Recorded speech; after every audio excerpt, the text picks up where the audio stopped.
지부회원 문주영님이십니다. 박수 받아주세요.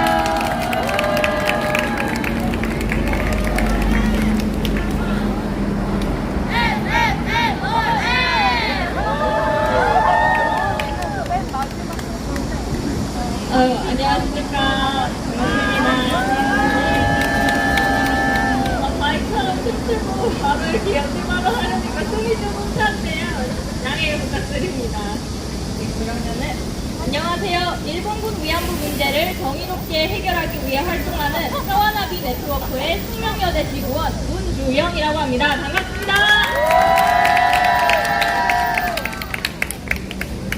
여러분, 제가 질문을 하나 할 텐데요.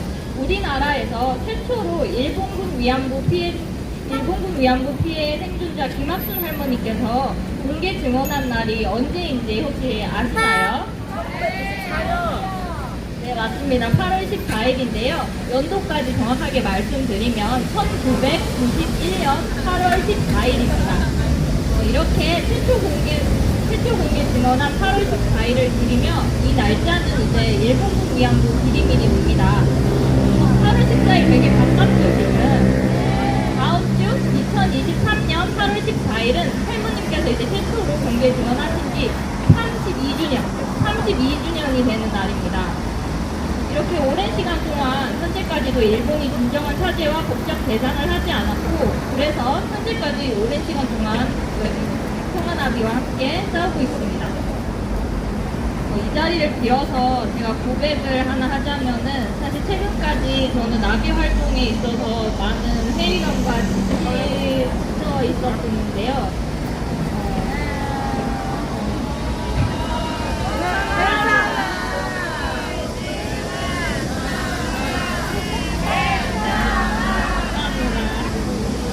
윤석열 대통령은 100년 전에 일어난 일 때문에 일본이 무릎 꿇고 용서를 구해야 한다는 생각은 받아들일 수 없다고 말을 하고 있고, 제3자 변제안으로 일본 전범 기업이 아닌 우리나라 기업이 피해자분들께 배상을 한다고 하고, 한미일 동맹을 진행해 과거사 문제 해결의 이야기를 꺼내면 이 동맹의 걸림돌로 보니까 이런 상황 속에서 일본군 위안부 문제를 해결할 수 있을까 생각이 들었습니다.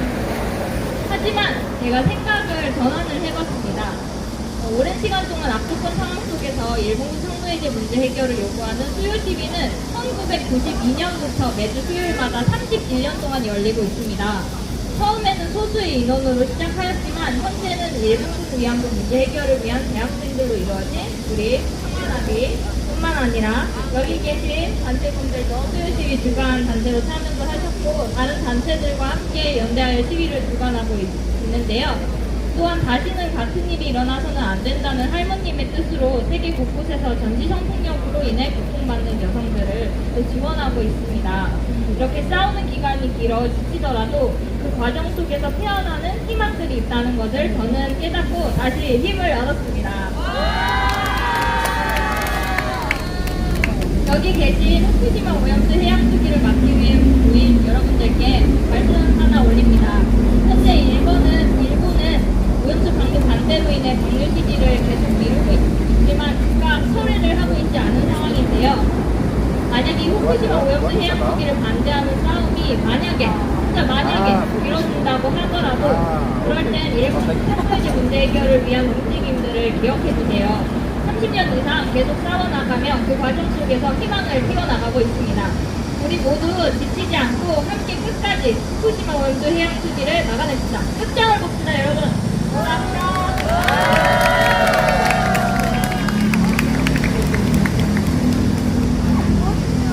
네, 문주영님이 정말 솔직한 이야기로 저에게 큰 격려를 해주신 것 같은데요.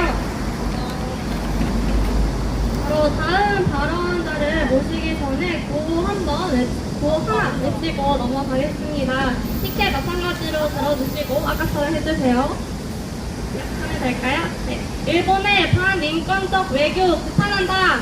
비판한다! 비판한다! 비판한다! 네, 감사합니다. 그럼 다음 발언자로요, 평화나비 네트워크의 서울여대 지부장을 맡고 계신 김하빈님의 발언 들어보도록 하겠습니다. 앞에 지영님께서 너무 멋진 발언을 해주셔서 잠깐만요.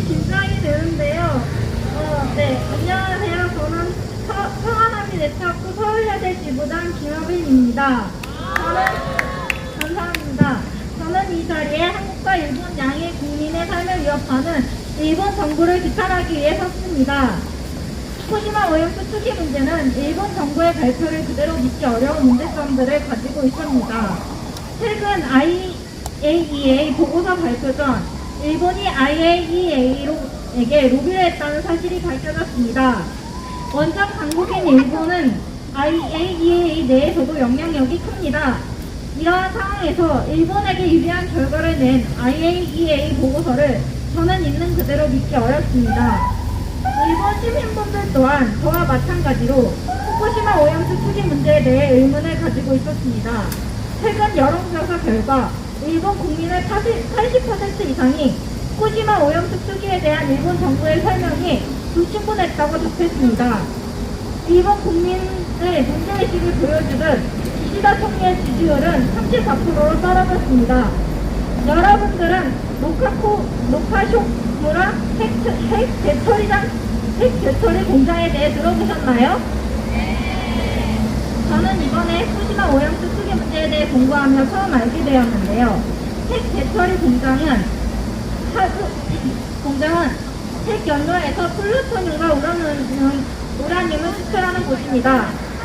일본 아오모리현에 있는 이 핵 배터리 공장은 하루 원자력 1년분의 방사능을 바다와 대기 중으로 방출하며 인근 지역 주민과 일본 국민의 삶을 파괴하고 있습니다. 바다와 대기 중에 방류된 방사성 물질이 플랑크톤 혹은 쌀 등에 달라붙어 먹이 사슬을 타고 농축되어 사람에게 엄청난 악영향을 끼칩니다. 일본 전국 네트워크에서 조사 결과 바다에 방치된 방사성 물질은 도쿄 인근까지 들어간다고 합니다. 시민들의 안전에 해를 끼치는 원자력 발전소를 가동하여 이득을 얻는 당사자는 대기업뿐입니다. 일본 원자력 발전소에서는 필요한 양보다 훨씬 더 많은 전기를 생산하고 있습니다. 대기업이 돈을 벌기 위해 수력과 화력 발전소를 사용하지 않고 계속 위험한 원자력 발전소만을 사용하고 있는 것입니다. 지역 경제 발전을 명목으로 원자력 사업을 하는 대기업에 막대한 돈이 투자되어도 아오모리현은 여전히 일본에서 가장 가난한 지역 중의 하나입니다. 한국과 일본 국민들의 삶을 위협하는 후쿠시마 오염수 투기와 노카쇼무라 핵 배터리 공장을 밀어붙이는 일본 정부의 뜻을 저에게는 핵 무장을 하겠다는 의미로밖에 보이지 않습니다. 핵무장과 평화헌법 개정을 통해 일본은 다시 전쟁 가능한 국가가 되려고 하고 있습니다. 동아시아 평화를 위해 일제강점기 시절 저지른 전쟁 범죄에 대한 책임을 다하고 사죄하는 것이 현재 일본 정부가 다해야 할 책임과 의무입니다. 지시버린 반성은커녕 다시 군사 대국화를 위해 나아가는 일본 정부는 당장이라도 후쿠시마 오염수 투기를 그만두고 평화를 위해 노력해야 합니다. 감사합니다.